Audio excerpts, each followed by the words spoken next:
Hello and welcome to Holistic Flow. I'm your host, Julie, and today I'm joined by Megan Ressler, a holistic occupational therapist, yoga teacher, and energy medicine practitioner that holds space for holistic wellness through classes, customized one-to-one sessions, and by offering retreats. Megan, thank you so much for being here. I'm just so happy to see you again. It's been so long. I Thanks for know. having me. I can't believe how long it's been. It's been, what, like 3 years? And About 3 years, yeah. it's been amazing. Megan and I met through our 300-hour yoga teacher training with Susanna Barkataki, and it was such a transformational experience.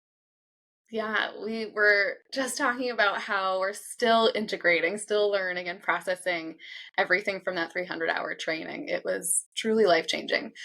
Yeah.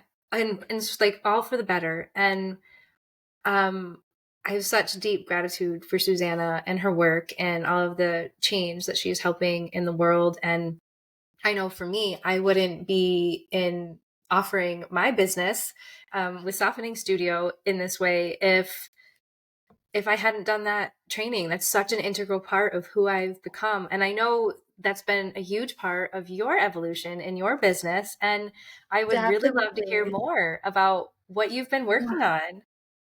definitely. I had started the training around the same time as diving into wanting to create space for my business. And it was such a humbling and beautiful experience to not only I love learning, I love doing the training, and you go in feeling so confident, like, oh, I'm going to learn so much and I know so much. And you get in there and you're like, huh, there's so much I don't know, and there's so much I need to still learn. And there is so much of this like process. It's so alchemical, right? This learning process. But what I didn't expect to learn in that training was like who I was. Like I really found that I was able to step into my more authentic self and kind of deconstruct and rebuild and connect to who I am at my center.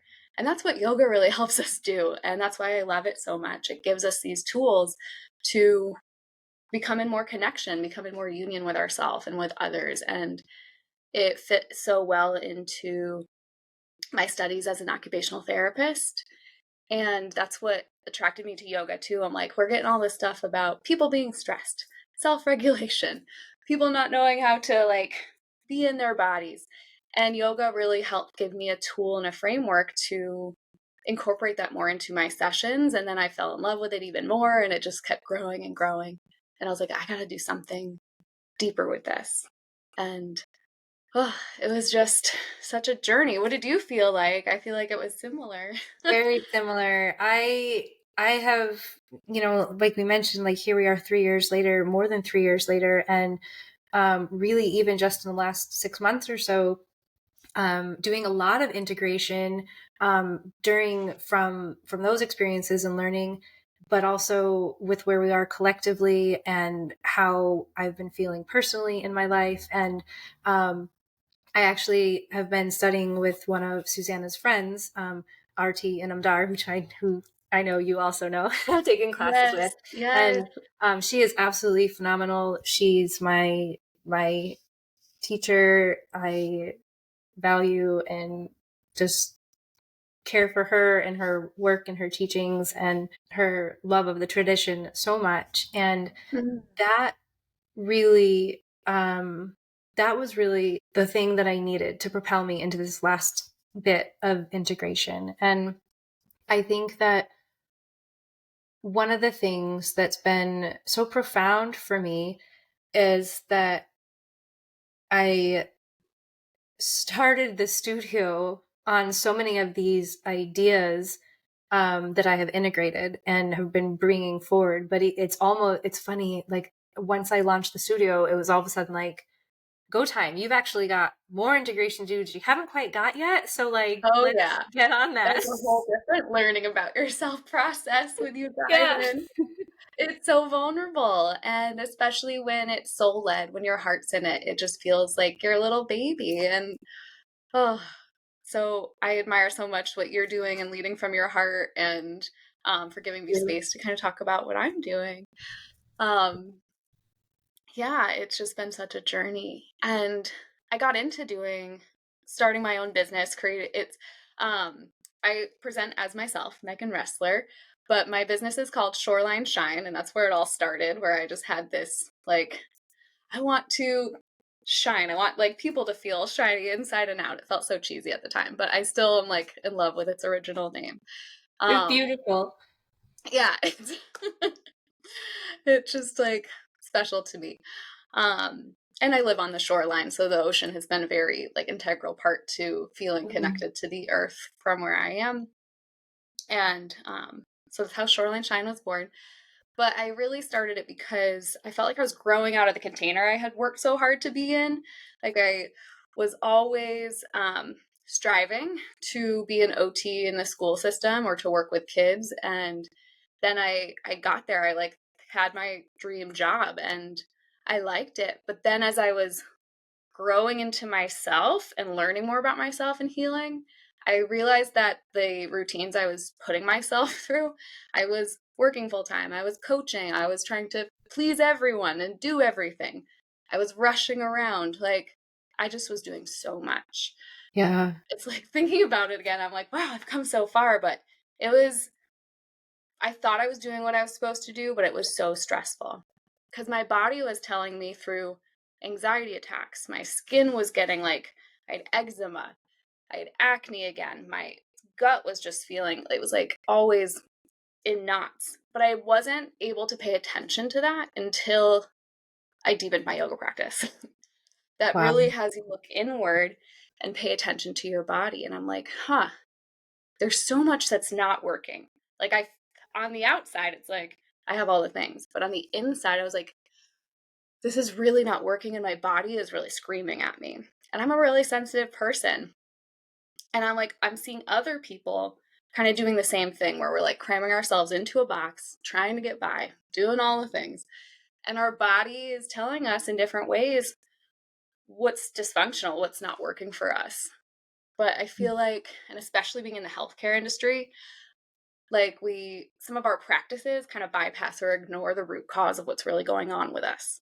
And they're very normalized, like Mm. rushing, right? Yeah. Pleasing everyone, doing all these things. And especially for women, right? Like doing it all and being happy about it. Like putting a smile Right? on your face while feeling like tortured inside. I just see it so much that we're like just fragile. We're like holding it all together. And I was ready to just like crack the egg and whether I really wanted to or not and get really into it and rebuild. And that's what I feel like I've been doing over the past couple of years and especially with my business because it just puts pressure on those areas that you're growing through is really finding out what are the ways that help us connect more deeply to ourselves. And it was through movement and yoga and going back to the like I mean we talk about the roots of yoga, but I was getting back to the roots of occupational therapy too because it was turning into busy schedules and paperwork and not caring for people. And that's what's so important to me is like really caring for what people are going through and not all the paperwork that needs to be done and like all of Yeah. the like bottom lines that need to be met. We've just gotten so far away from what's truly important to us and from our values and that disconnection. I find like at least for myself especially that disconnection um from my authentic self was causing me a lot of dysfunction. And I didn't want that to turn into chronic illness or chronic disease later. Um, and I really was not wanting that for my family and for my loved ones and people I was working with. So, therefore, I created Shoreline Shine. I wanted to create a space where we could do more of the physical health, work on daily routines through occupational therapy, and incorporate energy medicine because that's been a hugely transformative layer for me is working with the things we can't always see but feel and that impact us and through Mm. that energetic layer and the more spiritual magical sides of life that's been a really supportive piece to the healing process. And there wasn't any place that was kind of doing it all, that wasn't combining all of these things or seeing the whole picture. OTs are very good at seeing like the whole person, the whole picture. And so the more I've been developing these skills, I was like, I need to teach people how to do this. I feel so much better now that I have harnessed, like, which is a growing process. You're never like, I did it, I'm there. But I feel so much more aligned with myself by holding this space, even though it's hard sometimes. And I have healed, like, I don't have panic attacks anymore. My skin feels great. My stomach is like not screaming every time I eat something. It's Yeah. my body has calmed down because I started paying attention to it. And I wanted to help other people pay attention too. And they might not have the same story, but I'm here to listen to theirs.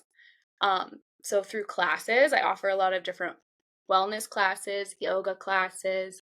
We just did one on the chakras, taking like an energy medicine approach to the chakras and getting to the roots and history of the chakras. And that was a magical class. So I have more of that coming up. And I gotta take a breath. I get so excited. Um, Yes, do keep breathing.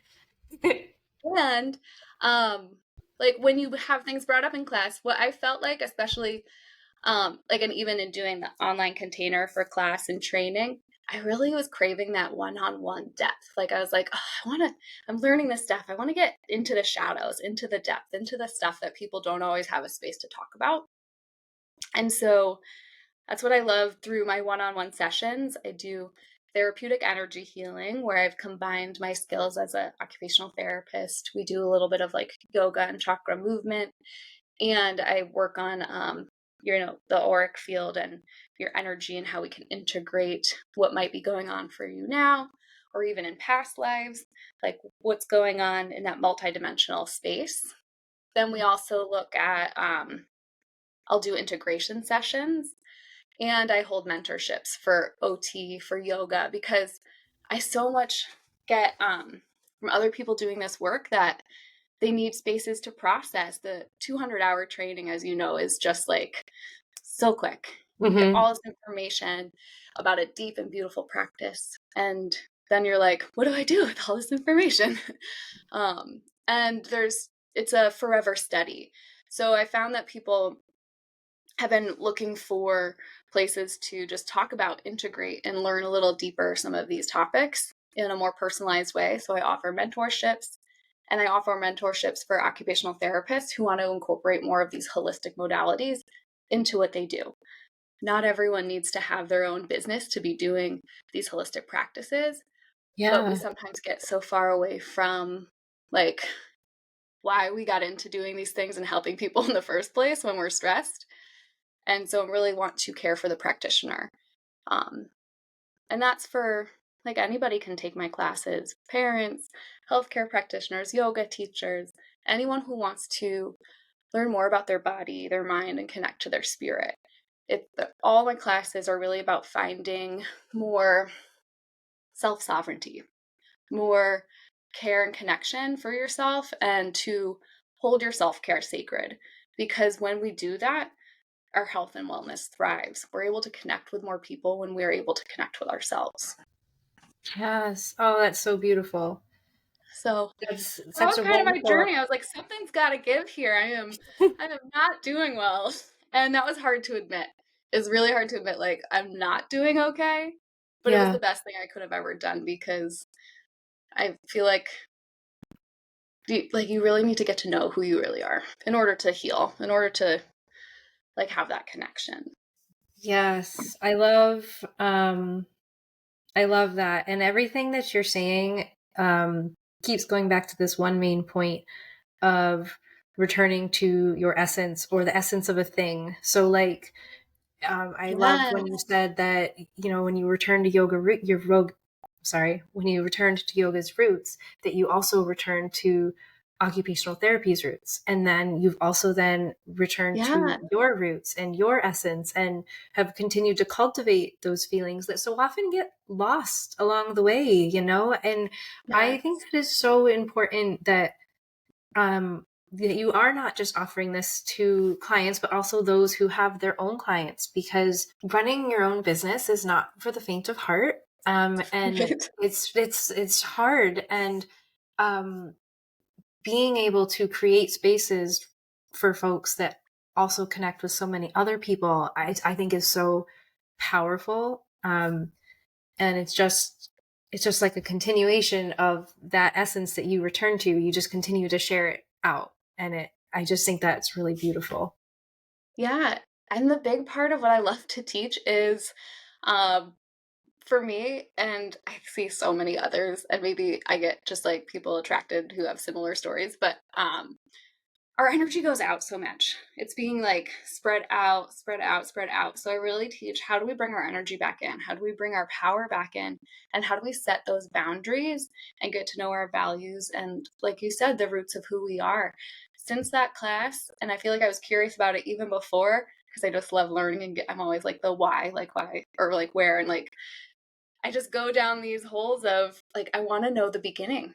Where did this Mhm. start? Why do we do this? Why are you feeling this way? And I've definitely always been that way, this curious kid, and people always came to talk to me about solving their problems, and I just loved that, and it steered me in the direction of becoming a occupational therapist. But it's really cool and so important because so many of the things we do now are so superficial, so quick, so like we've we've lost the quality and the depth of some of the things that we do, and especially in Yeah. our daily interactions with people.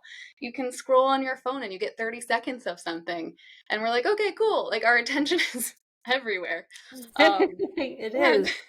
It it's is. hard when you're like a more sensitive neurodivergent person like myself, but bringing some of that focus back to um, like our essence, and I love how you said our essence is part of the work right now, right? Like we got to reconnect. There's so much disconnection. And then on top of that, all the extra ways where like the world isn't fostering connection. And so I feel like we're here, and especially as yoga teachers and healthcare practitioners, like on this quest to connect people back to their health and their bodies. It's a it's a radical thing to do right now, to have that power in your body. Um, and I don't want people to lose that. I want that to get stronger, even if we feel stressed. And we need the mental health care practitioners to be okay themselves too. So I especially love holding space for those who are holding space for others, because you need that care. I know how easy it is to burn out, and how when you're a caring and sensitive person, you're like, but I can do so much. I'm going to do this. And it's like, who's caring for you? And until I was like, I need to care for me, no one else was doing it. And I didn't know how to ask for what I needed. So I've become so much better at speaking my truth with my family and with what I need, that I'm like, oh, I'm actually receiving what I'm asking for, because I now know how to ask. I now know what I actually need. So I want other practitioners to feel that in their bodies too. Yeah, I 100% agree. And one of the things that's beautiful, and that happens actually quite often with my own clients, it's very mystical, and you've kind of mentioned it, is that when I find that I'm mentoring one of my astrology clients about a certain topic, or something in their life that's causing them to be stuck, or a pattern they need to break, or Yeah. a feeling of self-worth, like whatever it is, very often when I'm mentoring them on a specific thing, shortly thereafter I am faced with the opportunity to assert myself in the same type of situation. And Yes. when it presents itself, because I have inspired and empowered and mentored somebody else to do what is right for them and their own well-being, and their needs and desires, I'm better able to do it for myself too. And I think it's a um I think it's connected to being the type of person that's a giver, and to being somebody that maybe is more sensitive, and because I know you are both those things and I am also, um Yes. and like being put in that position to then make that choice, like it had I not had that conversation with my client, who knows what would I have done when faced with that experience? Would I have just people pleased Yeah. and not said anything about it? Would I be resentful of my choice later? Whatever it is. So it's comes full circle. It really does. It's this unexpected like piece of accountability. I'm like, oh, I gotta Yeah. really, that was really important to me starting this business, and why I feel like I've let it grow slowly. I had somebody tell me slow growth means strong roots, and Oh, that I beautiful. really wanted to be able to walk like the talk. I wanted to be able to really practice what I'm preaching, and that takes a bit of time. And it is hard to find the right space holder for you, especially because I get concerned with the overnight certifications and everyone wanting to be an expert right now. And especially with when you get into more of the occult and you get more into like mental health, if we're not holding ourselves accountable and we're not having depth within this practice, and if we're not really understanding the impact we're having on other people, it can get kind of dangerous. Like I really value and take very seriously the space I'm holding for other people and the Mm. impact of my words and how they're going to take that into their lives. So I'm very conscious of who I'm bringing in, especially when you get into more of the, occult type practices where everyone's like, let me tell you how to live your life. And they're really important and they're really helpful. I just think we could all be integrating it a little bit more and being a more aware of the impact of our words.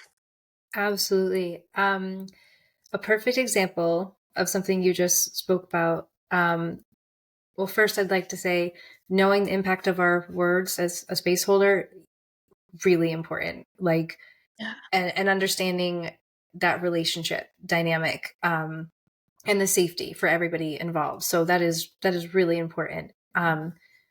But then to speak to how making sure people are able to do the work is really important. And specifically, in a membership I offered years ago, used to provide tarot spreads.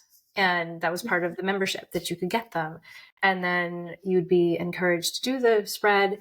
And part of the experience was learning to work with your own intuition and understanding the cards, while also just understanding the traditional meanings of tarot cards and things like that.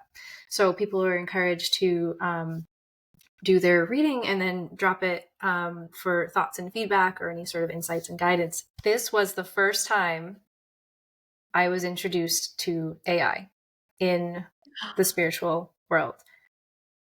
The Wow. person dropped their feedback in Slack where I do my mentoring, and they had put the reading through ChatGPT and then or something like that, and then spit out the results, and that was it. And the concerning part about that is that the whole point of doing these intuitive practices and doing things like tarot readings, and especially when you're an educator trying to facilitate that experience for someone, is that Right. you need to do the interpretation.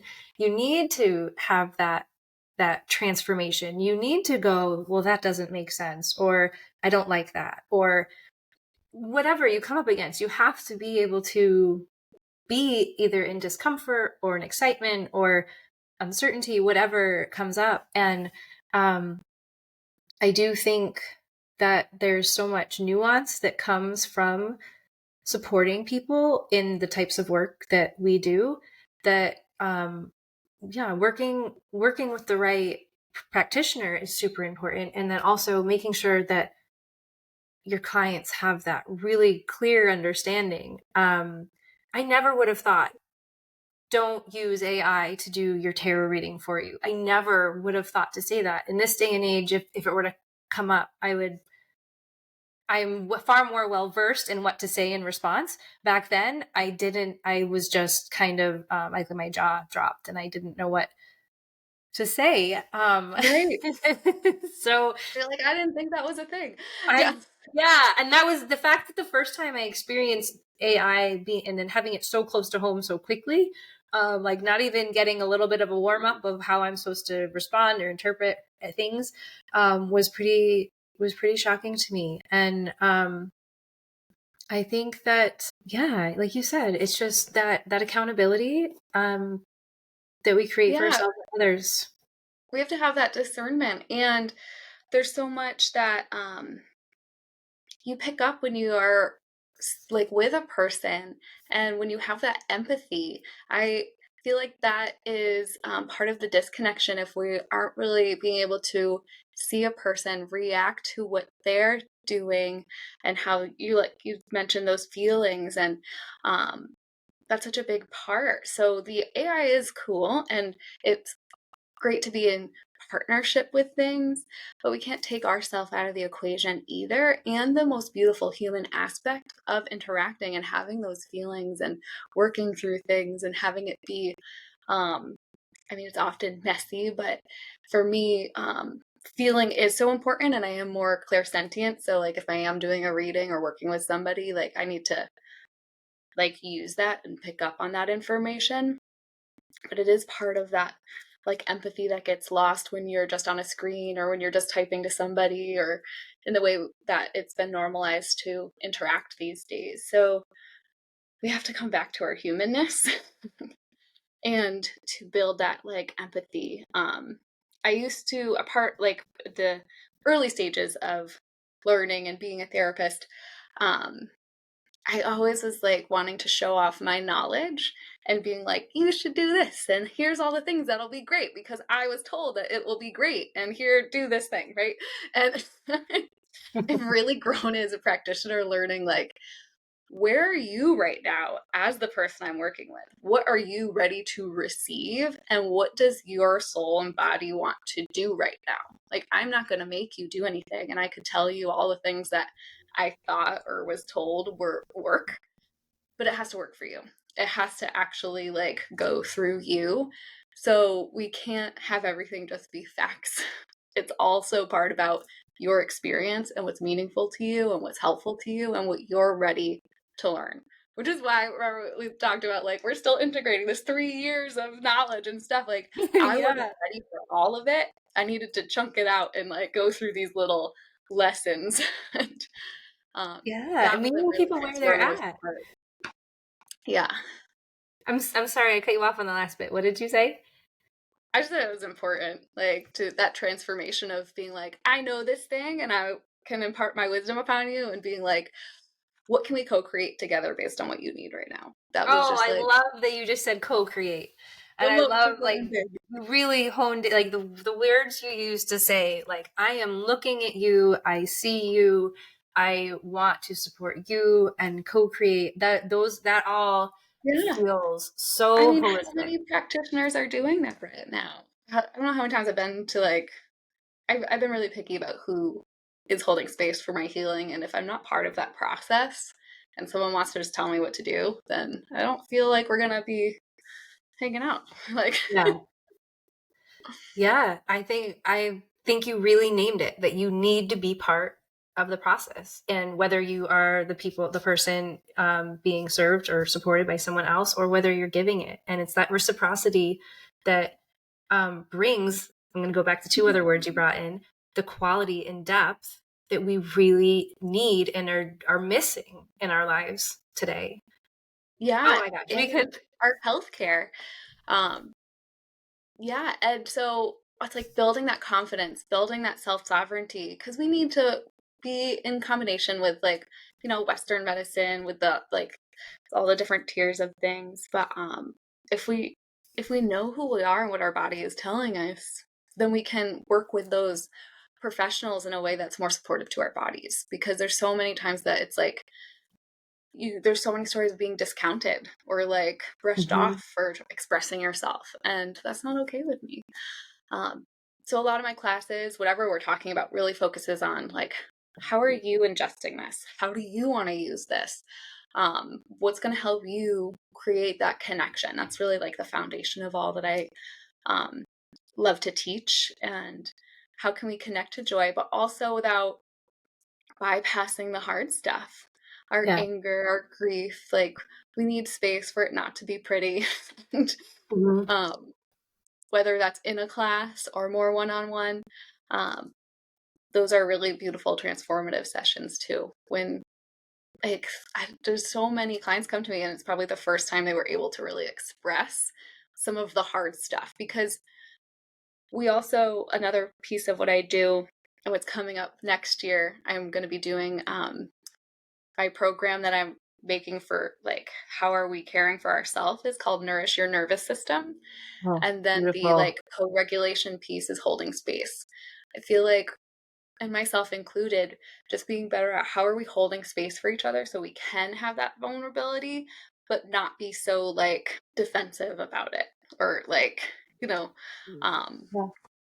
we need both. We need to care for ourselves and then see how we can care for each other in our community. And that's really the like I driving force of what I do. I can't wait to hear more about that. Yeah. So that's next year, you said? Next year, like it's on the docket for 2025 retreats and classes coming out. Rolling out kind of slow because I want it to be impactful. I'm Mhm. really conscious about the impact of what I'm teaching and why I'm teaching and if I should be teaching it. Um, Yeah, and sustainability, right? You have to make sure you Sustainability. continue to Oh, care for yourself and that you're resourced. So take it slow, make it amazing. We're ready. yeah, We're excited. I'm excited for it. And that's why I'm teaching with you soon. We're gonna Yeah, be so I was just thinking, focusing. like, tell Yeah. us more about your workshop. So, in February of 2025, Megan is going to be offering a class on Dinacharya and Ayurvedic daily routines. And I think that, well, I know that this is going to be some really helpful, practical information that is life changing. As somebody that also experiences and knows of these practices, I can't not wait for you to share more with us and tell us about how you do these practices in your own life. Yeah. Well, I'm working on not taking a perfectionistic approach to things. And how can we really make these routines accessible and supportive to us? Daily routines and rituals are my jam as an occupational therapist. And when we started learning about Ayurvedic practices and that there's this whole like framework for different daily routines and why we do things, and they're so much more in sync with the natural cycles of our body and the earth, I was like, ah, yes, let's do that. And the more I incorporated that into my own life, I just feel so much more grounded um, in myself. And these are so, they're so helpful, whether you do one of them or like you have a whole routine. I just think that anything that dips your toe towards helping and supporting yourself and your health and your wellness and creating that balance and harmony is worth looking into. Uh, so if you're curious about Ayurvedic daily routines or just daily routines in general, or you want like a little refresh, whether you're holding your self-care in like a really beautiful way, or if you're feeling like a hot mess, anybody can apply these strategies if you're curious. Perfect. Because that's what we like. That's what's so beautiful about this is that they, again, these routines meet you where you're at. And Mhm. just as how you're talking about how you like to approach people. And it's so, these are so tangible. And like, Yeah. um, returning to them is returning to yourself. And it's that things are kept, you're not seeking, like they're simple. Let me say that again. Yeah. Some of them take like 1 minute and I'm like, Yeah, yes. like you're not creating such a huge list of things to do that you have to make all this time outside of your life. And one of the things that I love about this ancient wisdom of Ayurveda is that it is ancient and that it is a system. And as somebody who I've started to call my spiritual playground, which is my place where I've done a Yes. lot of spiritual exploration of all different types of things. It's not like, sure, there's aspects of Ayurveda where I've explored in my spiritual playground. However, when I'm actually doing Ayurvedic practices in the tradition, through the ancient wisdom, everything settles and just becomes like, okay, you don't have to go seeking for an answer somewhere else. You don't have to wonder what the right thing is to do based on what the wellness world is saying right now. This is so impactful. And Mm-hmm. for me, it is a simple nervous system regulation because and I'm going to tie in astrology here. I have Mercury in Sagittarius. I actually have a lot of Sagittarius energy. Yes. Um, and I will, you give me a rabbit hole and I'll be like, I will find you 3 more rabbit holes in that rabbit hole. Like, that's I me. relate. Yeah. So, like, Tell me to more. being able to just focus on a practice and a system, is epic. It's Mm-hmm. and it makes so many other things less important too, which is really fascinating. Something I've been spending a lot more time reflecting on my personal life. Yeah. It's like the more we do those, they're simple. I mean, some of them we're householders as yogis and practitioners here. We're not renunciate and doing some of the very old crazy things where we're like putting cloth through our nose. I mean, some people do that. It's not a crazy practice, but like some of the things look like there would be harder to integrate in today's Right, in daily our routine. householder life, as you said, Right. In absolutely. our Yeah, householder we're lives. in the householder stage of our lives. Yes. So it's like you use what works for you. And the more, like you said, returning back to this, like the vessel, the body, and caring for yourself, all of those issues from the chitta, the mind chatter, all the things I've been like striving and trying to make do and like almost forced to happen, right? Because we're like, we want things to go a certain way or we're trying on the outside of us. When we turn back to the inside, the things I was striving for either like fall away or fall right into place. I'm like, oh, I thought I had to work so hard to do all these things, and all I needed to do was like focus on myself. It's like You said this, that so perfectly, that they it's either such a fall magical away experience. or fall right into place. I Yeah. love that because it's so true. Um, Right?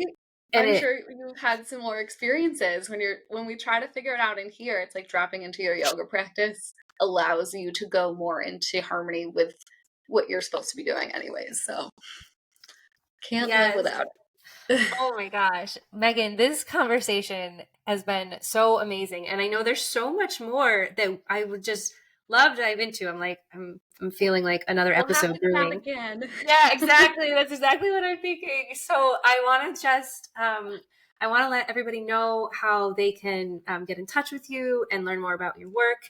And so for those that are listening or watching, you can connect with Megan on Instagram at meganressler.ot is her username. And I will also be including all of this information in the show notes for you. The website you can find Megan at is meganressler.com. And I cannot wait to continue to collaborate with you and hear more about Yay! what's going on for you. You've just continued to blossom in your work, and I can Thank feel that you. presence on your Instagram. And I know Yes. other folks will as well. If you're listening, go check it out. You will feel nurtured and cared for if you land on Megan's IG. Oh, thank you. Just giving you a giant warm hug. Thank you. And for Taking your journey too. It's been it. really, really an honor to grow alongside you from our different points in the world. Yes, it It's just is nice an to honor. feel that Yeah. like bookended energy. Yeah.